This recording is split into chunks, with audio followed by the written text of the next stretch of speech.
بسم اللہ الرحمن الرحیم۔ میرے عزیز طلباء اور طالبات، السلام علیکم۔ میں آپ کی اردو کی ٹیچر آپ سے مخاطب ہوں۔ آج ہم کریں گے اردو ادب کا کام، یونٹ نمبر 1، سبق نمبر 2، عنوان چچا چکن نے دھوبن کو کپڑے دیے۔ مدرجہ ذیل الفاظ کو جملوں میں استعمال کریں۔ الفاظ جملے: دخل دینا، چچا چکن ہر کام میں دخل دیتے تھے۔ ہلکان ہونا، بچہ رو رو کر ہلکان ہو رہا ہے۔ حسب معمول میں صبح کی سیر کے لیے گیا۔ حرارت، علی کو صبح سے حرارت ہے۔ منہ پھٹ، احمد بہت منہ پھٹ لڑکا ہے۔ اب ہم کرتے ہیں سوالات کے جوابات۔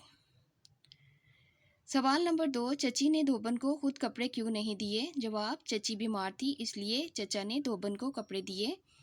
سوال نمبر 3، کپڑوں کی فہرست کتنی دیر میں بنی؟ جواب: کپڑوں کی فہرست کامل 1 گھنٹے کی محنت کے بعد بن کر تیار ہوئی۔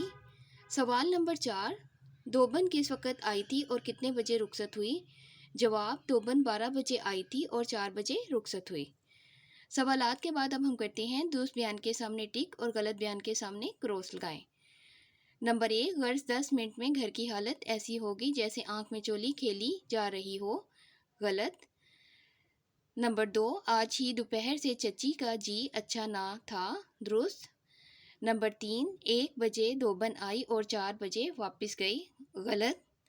نمبر 4، کوئی آدھے گھنٹے کی محنت کے بعد سارے کپڑے دالان میں جمع تھے۔ درست۔ نمبر 5، چچا چکن فراغت پانے کے بعد فہرست چچی کو دینے آئے۔ درست۔ آج ہم نے کیے ہیں الفاظ کو جملوں میں استعمال کرنا۔ سوالات کے جوابات درست اور غلط بیان کے سامنے ٹک اور کراس لگائیں۔ انشاءاللہ تعالی اگلے لیکچر میں پھر آپ سے ملوں گی۔ اللہ حافظ۔